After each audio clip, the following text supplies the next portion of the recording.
ஆப்கி அதாலத்தில் film star Feroz Khan மீது உள்ள குற்றச்சாட்டு. தான் மட்டும்தான் முக்கியம் என்று நினைப்பவர். ஃபெரோஸ் கான் சார், உங்க படங்களை பத்தி இப்போ பேசணும்னா பிலிம் இண்டஸ்ட்ரியில இருக்கிறவங்க சொல்றாங்க, நீங்க 45 வருஷமா பிலிம் இண்டஸ்ட்ரியில இருக்கீங்க, ஆனா உங்களை தவிர நீங்க வேற யாரையும் பெருசாவே நினைக்கல. எனக்கு காலிப் சாரோட ஒரு கவிதை ஞாபகம் வருது. ரஜத் சார் அவர் என்ன சொல்லுவார்னா, हमने माना कि कुछ नहीं गालिब, हमने माना कि कुछ नहीं गालिब, मुफ्त हाथ आए तो बुरा क्या है. அதே நேரத்துல உங்களோட கேள்விக்கு இன்னொரு காலிப் சாரோட கவிதையை சொல்றேன்.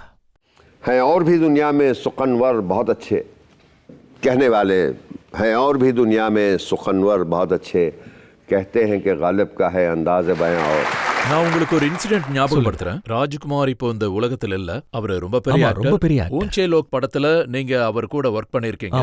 நான் என்ன கேள்விப்பட்டேன்னா, ராஜ்குமார் சார் உங்ககிட்ட சொல்லியிருக்காரு, அதாவது டயலாக் எப்படி பேசணும்னு. நீங்க அவ்வளவு பெரிய ஸ்டார் கிட்டே உங்க வேலையை பாருங்கன்னு சொல்லியிருக்கீங்க. ஆமா, இது உண்மையான விஷயம். அவருக்கு கடவுள் சொர்க்கத்துல இடம் கொடுக்கணும்.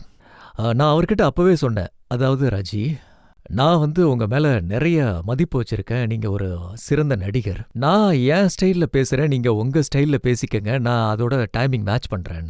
ஏன்னா ராஜ் சார் டயலாக் பேசும்போது நான் உங்க பக்கம் பேசணும், இந்த பக்கம் பார்த்து பேசுவேன். கேமரா இங்கே இருக்கும். அப்படி ஒரு பழக்கம் இருக்கு அவருக்கு. ஆனா கேள்வியும் அவரே கேட்பாரு, பதிலும் அவரே சொல்லுவாரு. அப்படி, அதாவது இன்னொரு நடிகர் நின்று முகத்தை பார்த்துட்டு இருப்பாரு. ஸோ இந்த மாதிரி குறை எல்லா ஆக்டர்ஸ்கிட்டையும் இருக்கும்.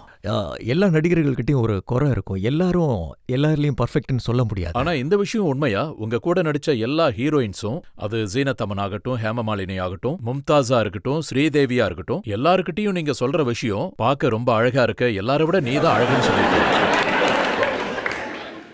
அதாவது பாத்தீங்கன்னா, பெண்ணுங்கிறவ நம்ம வாழ்க்கையில ஒரு முக்கியமான பகுதின்னு சொல்லணும். எனக்கு பெண்கள் மேல நிறைய மதிப்பு இருக்கு.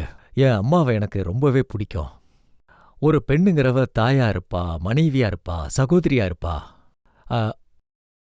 ஒரு பெண்ணோட அன்பு, பாசம் கடவுளுக்கு ஈடானதுன்னு நான் சொல்லுவேன்.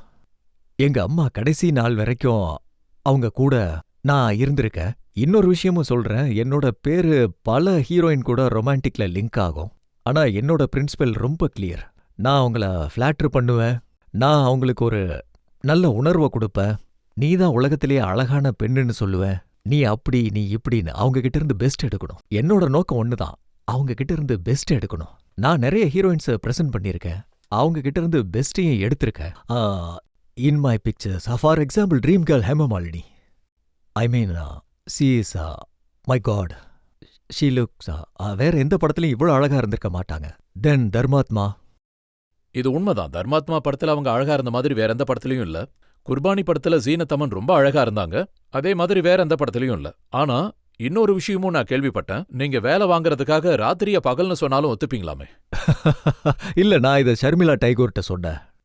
இந்த பாட்டு, जो तुमको पसंद वही बात कहेंगे, तुम दिन को अगर रात कहो रात कहेंगे. மும்தாஸ்காக உங்க படத்துல ஃபார்முலா 1 ரேசிங் ஷூட் பண்ண முடிவு பண்ணீங்க.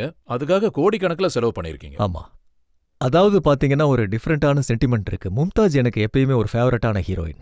அதோட பாத்தீங்கன்னா நாங்க 2 பேரும் சேர்ந்து 6 படங்கள் ஒர்க் பண்ணியிருக்கோம். அப்புறம் 7வது படம் என்னோட படம் அபராத்.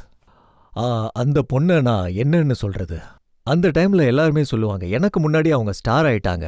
அந்த படம் பேரு கிலோனா, ராம் और ஷாம், இந்த 2 படத்திலேயே ஸ்டார் ஆயிட்டாங்க. நான் ஆக்ஷன் படங்கள்ல ஒர்க் பண்ணிட்டு இருந்தேன், அவங்களும் ஆக்ஷன் படங்கள்ல இருந்தாங்க. அந்த நேரத்துல ஆக்ஷன் படங்களை ஸ்டண்ட் பிக்சர்னு சொல்லுவாங்க, மற்ற படங்களை சோசியல் ஃபிலிம்னு சொல்லுவாங்க. அன்லைக் டுடே, இன்னைக்கு ஆக்ஷன்ஸ் இருக்கு, த்ரில்ஸ் இருக்கு, ஆனா அந்த சோசியல்ங்கிற வேர்டு போயிருச்சு. ஸோ அந்த பொண்ணு என்கிட்ட சொன்னாங்க, மோமோ உன் படத்துல சைன் பண்ணணும்னு. அந்த நேரத்துல ஷூட்டிங் பட்ஜெட் பாத்தீங்கன்னா $50,000, $50,000. அப்போ ஃபாரின் எக்ஸ்சேஞ்ச் ரொம்ப குறைவா இருந்ததுனால கவர்மெண்ட்டுக்கு சில சமயம் பணத்தை திருப்பி கொடுக்க வேண்டிய நிலை. ஆமா, ஃபாரின் எக்ஸ்சேஞ்சை திருப்பி அனுப்புறதுக்கான நிலை. ஷூஸ்ட்ரிங் பட்ஜெட்ல தான் நான் கிளம்புனேன். அதுக்கு அவங்க சொன்னாங்க, அதாவது ஃபெரோஸ், நீ ஒரு நாள் நிச்சயமா ஒரு நல்ல டைரக்டரா வருவேன்னு எனக்கு நம்பிக்கை இருக்குன்னு சொன்னாங்க. நான் ஒரு நல்ல டான்சர், அப்புறம் எதுக்கு கொரியோகிராஃபர், பணத்தை சேவ் பண்ணுன்னு சொன்னாங்க. ஸோ இந்த மாதிரி தான் அவங்களோட ப்ரொஃபஷனலிசம் இருந்தது. அதே மாதிரி நான் என் கனவுல கூட நினைச்சு பார்த்ததில்ல அவங்களோட மகள் என்னோட பையனை கல்யாணம் பண்ணிக்குவான்னு.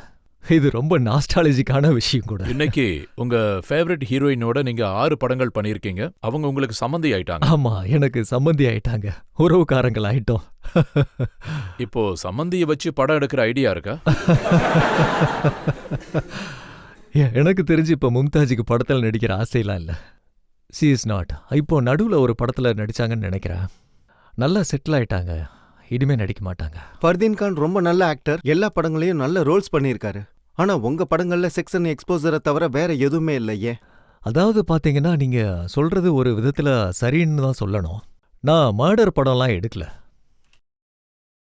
ஆனா அந்த படத்துல இருந்த எக்ஸ்போஜர் அளவுக்கு நான் இதுவரைக்கும் எடுத்த எந்த படங்கள்லயுமே இல்ல. ஆனா அவருக்கு நீங்க நடிக்க வாய்ப்பே கொடுக்கல. நான் வாய்ப்பு கொடுக்கலையா?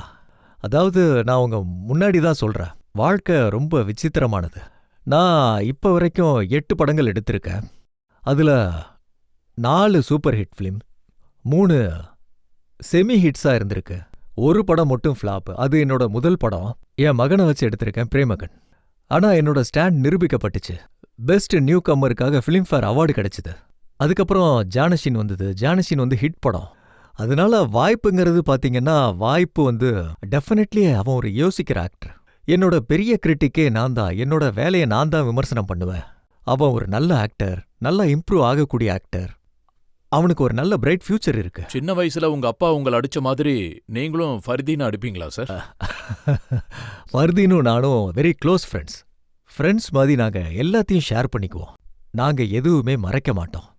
நான் ஏதாவது பேசி ரொம்ப எலாபரேட் பண்ண விரும்பல.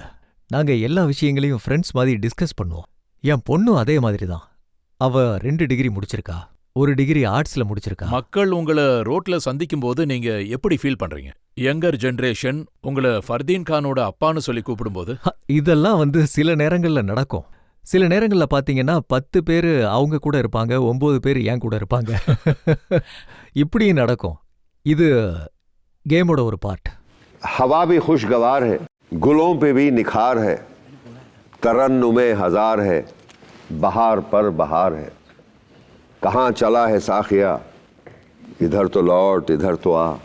अरे ये देखता है क्या, उठा सुबह सुबह उठा, सुबह उठा के प्याला भर के दे इधर. चमन की मस्त कर नजर, समा तो दे क्या बेखबर. ये काली काली बदलियां उफ़क़ पे हो गई हैं यहाँ. ये एक हुजूम में मैं कशां है, सूए मैं कदा रवां. ये क्या गुमा है बदगुमा, समझना मुझको ना तवां. ख्याल ज़ुहुद अभी कहाँ, अभी तो मैं जवान हूँ. इबादतों का जिक्र है, निजात की भी फिक्र है. जुनून है सवाब का, ख्याल है अजाब का.